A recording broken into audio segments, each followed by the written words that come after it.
上一期给大家评述了日本东宝公司在1940年拍摄的《西游记》，错过的小伙伴可以点开我的主页后查找观看。这一期给大家讲的是日本东宝公司在1959年拍摄的《西游记》，这是世界上第一部彩色的《西游记》电影。虽然两个版本相差近20年，但制作团队基本是原班人马，导演仍然是山本加次郎，特技还是由特摄之神远古婴儿负责。饰演孙悟空的是著名喜剧演员三木纪平，还有曾风靡一时的八草千寻也参演了这部电影。饰演玄奘的是一名女演员，叫中田康子，这是最早由女演员来扮演玄奘。日本后来翻拍的《西游记》可见都是从这里被带歪了。这部电影在国内基本没有什么关注度，连基本的资料都找不到。如今大部分在网络流传的日本《西游记》是老师解说过的7、8版，比今天我要说的这个版本还要晚19年。这个版本我个人花了不少时间才找到 DVD 原版，然后花钱请人翻译了剧情。比起我上一期解说过的1940版，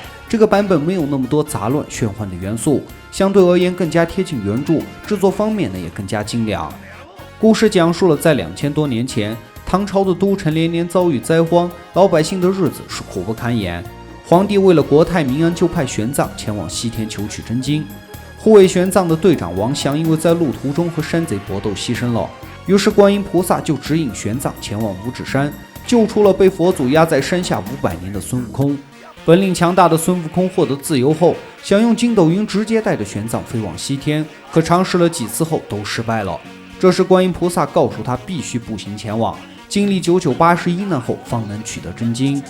接着师徒两人来到了高老庄，得知高太公的女儿翠兰时常被一只猪妖纠缠挑逗，机智的悟空就变化为翠兰的样子，在深夜引出猪妖后将其降服。这样将他打死的时候，遭到了师傅严厉的呵斥。悟空觉得他是非不分，一时生气就飞回了花果山。随后玄奘将猪妖收为徒弟，取名为八戒。几天后，悟空从观音菩萨拿来的望远镜中看到八戒好吃懒做，非但不保护师傅，还要师傅背着他才肯前行。悟空不忍，于是重新回到了取经队伍中。师徒三人在渡过流沙河的时候，河妖主动请愿加入他们，因为他到了天竺就会变为人形，所以玄奘将他取名为悟净。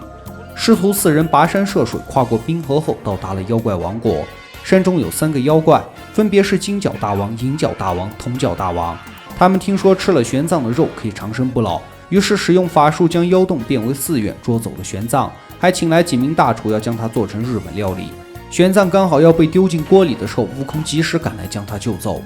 师徒几人逃出山洞后，不料银角大王使用黑旋风再次把玄奘卷走，铜角大王还变化成观音菩萨，把悟空等人引入洞内，派蜘蛛精将他们困住后关押起来。在地牢中，徒弟3人合力又将师傅给救了出去。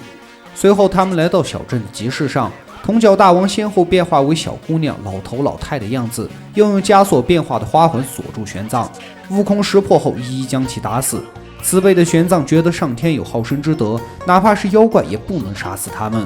眼见悟空屡教不改，一怒之下就收缴了他用来行凶的金箍棒，自此断绝师徒关系。伤心无奈的悟空只好再次回到了花果山。不过当他从观音菩萨那里得知师傅已经被妖怪抓走后，还是急忙驾着筋斗云赶去营救。在和妖怪的争斗中，悟空为了保护师傅，被银角大王用带有毒气的3昧真火毒翻在地。见师傅再次落入妖怪的手中后，悟空忍着疼痛让沙僧拔下了自己身上所有的猴毛来对付妖怪，但最后都被银角大王的3昧真火给烧没了。就在师徒几人无路可走，陷入绝境的时候，八戒将洞窟的天井挖开，让太阳照射进来，融化了所有妖怪。然而此时的悟空已经气绝身亡，懊悔不已的玄奘匍匐在他身上，伤心的哭泣。在枯山之上，八戒正亲手挖坑要将悟空埋掉的时候，观音菩萨忽然出现，用净水使悟空起死回生。复活后的悟空从一只猴子进化为一个人类，身上的猴毛也全都不见了。师徒4人自此同心协力，继续前往西天求取真经。在这部《西游记》中，孙悟空之所以会死，是因为日本崇尚死亡文化，所以要通过死亡来让悟空显得更无私、更伟大。而悟空复活是寓意他通过死亡才能新生，才能进化为人类。所以死亡在很多日本电影中都是一种用来升华剧情的手段，这一点在日本拍摄的《白蛇传》中也是如此。还有这部电影之所以会选择由女演员来扮演玄奘，是因为《西游记》从江户时期被引进日本后，因为翻译问题形象上就倾于文弱的，这种偏差是很微妙的。之后，在日本传统的戏剧和木偶戏的《西游记》题材中，玄奘已经演变为由中性美的男子来扮演。然而，这部1959年拍摄的《西游记》勇敢地跨出了这一步，直接让女的来演，并一直影响到了日本后来翻拍的《西游记》。其实，当我们看见外国人翻拍中国名著的影视剧时，会发现不少所谓的槽点，甚至大呼毁经典。这归根结底是历史和文化背景的差异。一方水土一方人，这些类似的问题，你站在任何一方视角去看待，都难免是狭隘的。只有尽量从不同的角度去分析看待，才会让问题的答案更加立体，更加有格局。